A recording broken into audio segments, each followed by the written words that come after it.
ഭാരതത്തിലെ ഏറ്റവും പുരാതനവും സാംസ്കാരികമായി ഏറെ പ്രാധാന്യമുള്ളതുമായ നഗരങ്ങളിലൊന്നാണ് വാരണാസി. കാശി അല്ലെങ്കിൽ ബനാറസ് എന്നും ഇതിനു പേരുണ്ട്. ഉത്തർപ്രദേശിൽ ഗംഗാനദിയുടെ തീരത്താണ് ഈ പുണ്യനഗരം സ്ഥിതി ചെയ്യുന്നത്. ലോകത്തിൽ ഇന്നും ജനവാസമുള്ള ഏറ്റവും പഴയ നഗരങ്ങളിലൊന്നായാണ് ഇത് കണക്കാക്കപ്പെടുന്നത്.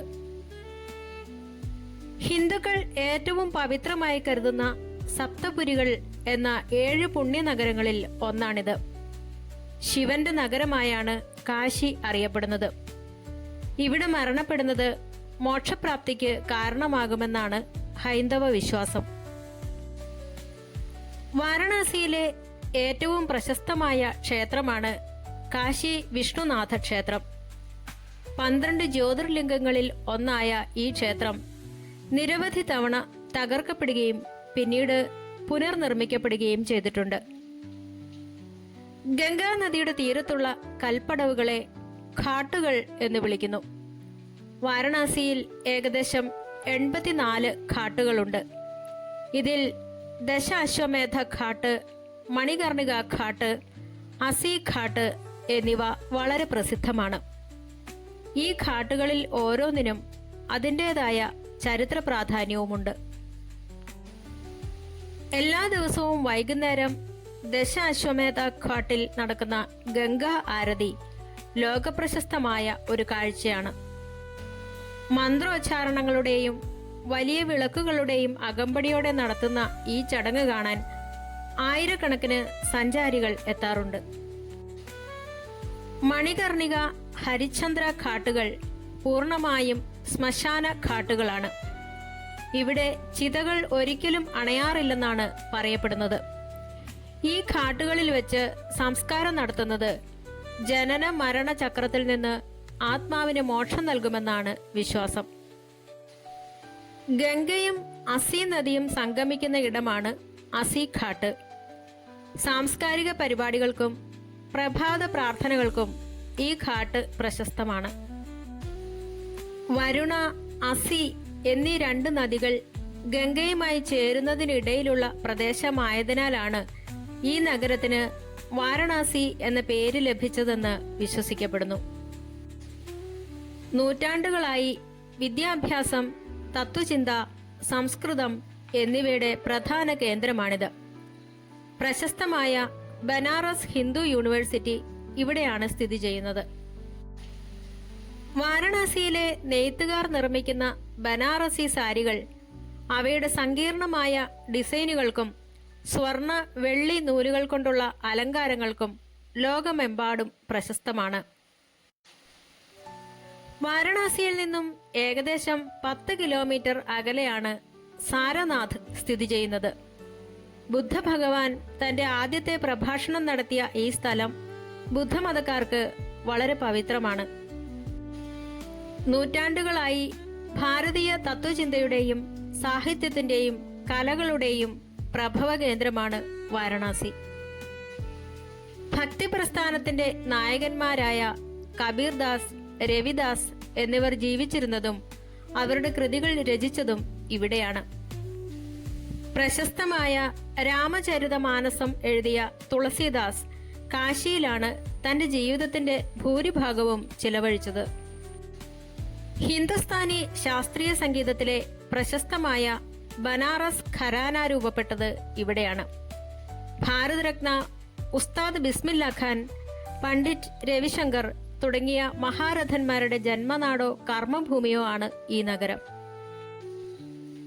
വാരണാസിയിലെ പഴയ നഗരപ്രദേശം അതിന്റെ ഇടുങ്ങിയ തെരുവുകൾക്ക് അഥവാ ഗലികൾക്ക് പേരുകേട്ടതാണ്. പരമ്പരാഗതമായ വീടുകളും ചെറിയ കടകളും നൂറുകണക്കിന് കുഞ്ഞു ക്ഷേത്രങ്ങളും ഈ തെരുവുകളിൽ കാണാം. ഇവിടുത്തെ വാസ്തുവിദ്യയിൽ രജപുത്ര, മറാത്ത ശൈലികളുടെ വലിയ സ്വാധീനമുണ്ട്. പ്രത്യേകിച്ച് ഘാട്ടുകളിലെ കൊട്ടാരങ്ങളും കോട്ടകളും നിർമ്മിച്ചിരിക്കുന്നത് ഈ ശൈലിയിലാണ്. വാരണാസിയിലെ ഭക്ഷണ സംസ്കാരം അവിടുത്തെ ആത്മീയത പോലെ തന്നെ സവിശേഷമാണ്. പൂർണ്ണമായും സസ്യഭക്ഷണത്തിന് പ്രാധാന്യമുള്ളതാണ് ഇവിടുത്തെ പരമ്പരാഗത വിഭവങ്ങൾ. പൂരി, കചോരിയും ജിലേബിയുമാണ് വാരണാസിയിലെ ഏറ്റവും ജനപ്രിയമായ പ്രഭാത ഭക്ഷണം. മൺപാത്രങ്ങളിൽ മുകളിൽ കട്ടിയുള്ള മലായിയും കുങ്കുമപ്പൂവും ഇട്ട് നൽകുന്ന ബനാറസി ലസ്സി ലോക പ്രശസ്തമാണ്. തെക്കേ ഇന്ത്യയിൽ വെറ്റില മുറുക്കുന്നത് പോലെ വാരണാസിയിലെ പാൻ കഴിക്കുന്നത് അവിടുത്തെ ഒരു സാംസ്കാരിക ശീലമാണ്. ഹിന്ദുക്കൾക്ക് മാത്രമല്ല, മറ്റു പല മതങ്ങൾക്കും വാരണാസി പുണ്യഭൂമിയാണ്. വാരണാസിക്ക് സമീപമുള്ള സാരനാഥിൽ വെച്ചാണ് ശ്രീബുദ്ധൻ തന്റെ 5 ശിഷ്യന്മാർക്ക് ആദ്യമായി ധർമ്മോപദേശം നൽകിയത്. ജൈനമതത്തിലെ പ്രശസ്തരായ തീർത്ഥങ്കരന്മാരിൽ പലരുടെയും ജന്മസ്ഥലമായി കണക്കാക്കപ്പെടുന്നത് വാരണാസിയാണ്. വാരണാസിയുടെ ചരിത്ര പ്രാധാന്യം എന്നത് ഭാരതീയ സംസ്കാരത്തിന്റെയും ആത്മീയതയുടെയും വികാസവുമായി നേരിട്ട് ബന്ധപ്പെട്ടിരിക്കുന്നു. ഹൈന്ദവ പുരാണങ്ങൾ അനുസരിച്ച് ശിവഭഗവാനാണ് ഈ നഗരം സ്ഥാപിച്ചത്.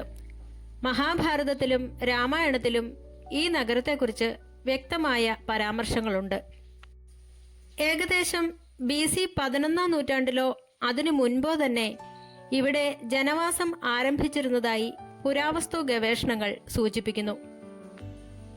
വാരണാസി ചരിത്രത്തെക്കാൾ പഴക്കമുള്ളതാണ്, പാരമ്പര്യത്തെക്കാൾ മൂത്തതാണ്, ഐതിഹ്യങ്ങളെക്കാൾ പോലും പഴക്കമുള്ളതാണ്.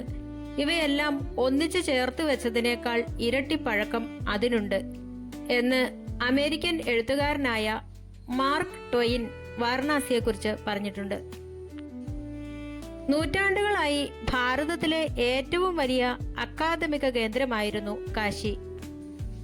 വേദങ്ങൾ, ഉപനിഷത്തുകൾ, സനാതനധർമ്മം എന്നിവ പഠിക്കുന്നതിനായി ഭാരതത്തിന്റെ വിവിധ ഭാഗങ്ങളിൽ നിന്നും പണ്ഡിതന്മാരും വിദ്യാർത്ഥികളും ഇവിടെ എത്തിയിരുന്നു. ആദി ശങ്കരാചാര്യർ തന്റെ പ്രശസ്തമായ ഭാഷ്യങ്ങൾ രചിച്ചതും രാമാനുജാചാര്യൻ, മധ്വാചാര്യൻ തുടങ്ങിയ ദാർശനികർ തങ്ങളുടെ ചിന്തകൾ ജനങ്ങളിലേക്ക് എത്തിച്ചതും കാശിയിൽ വെച്ചാണ്. വാരണാസി ഹിന്ദുമതത്തിന് മാത്രമല്ല, ബുദ്ധ, ജൈന മതങ്ങളുടെ ചരിത്രത്തിലും വലിയ പങ്കുവഹിച്ചിട്ടുണ്ട്.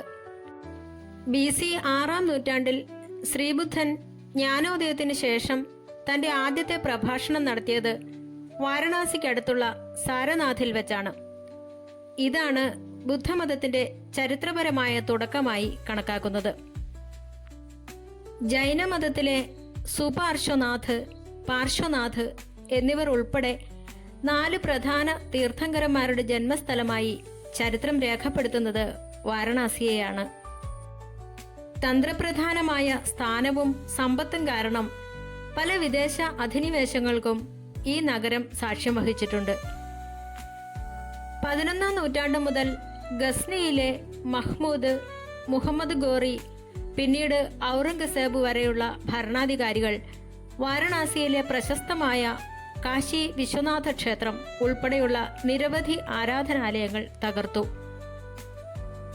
18-ാം നൂറ്റാണ്ടിൽ മറാത്ത ഭരണാധികാരികളായ ഇൻഡോറിലെ റാണി അഹല്യാബായി ഹോൾക്കർ, പേഷ്വാമാർ എന്നിവരുടെ നേതൃത്വത്തിലാണ് ഇന്ന് കാണുന്ന രീതിയിൽ കാശി വിശ്വനാഥ ക്ഷേത്രവും ഗംഗാതീരത്തെ പ്രധാന ഘാട്ടുകളും പുനർനിർമ്മിക്കപ്പെട്ടത്. ചരിത്രപരമായി വേദകാലഘട്ടത്തിൽ ആത്മീയതയുടെയും ആര്യ സംസ്കാരത്തിന്റെയും പ്രധാന കേന്ദ്രമായിരുന്നു വാരണാസി. മൗര്യ, ഗുപ്ത സാമ്രാജ്യങ്ങളുടെ കാലത്ത് സാരനാഥിലെ അശോകസ്തംഭം ഉൾപ്പെടെയുള്ള വാസ്തുവിദ്യകൾ നിർമ്മിച്ചു. മധ്യകാലഘട്ടത്തിൽ കബീർദാസ്, തുളസിദാസ് എന്നിവരിലൂടെ ഭക്തിപ്രസ്ഥാനം വളർച്ച പ്രാപിച്ചു. അവസാനം ബ്രിട്ടീഷ് കാലഘട്ടത്തിൽ ബനാറസ് ഹിന്ദു യൂണിവേഴ്സിറ്റിയുടെ സ്ഥാപനത്തോടെ ആധുനിക വിദ്യാഭ്യാസത്തിന്റെ കേന്ദ്രമായി മാറി. ചുരുക്കത്തിൽ, ഭാരതത്തിന്റെ ആത്മാവിനെ തൊട്ടറിയാൻ സാധിക്കുന്ന ഒരു ജീവസുറ്റ നഗരമാണ് വാരണാസി.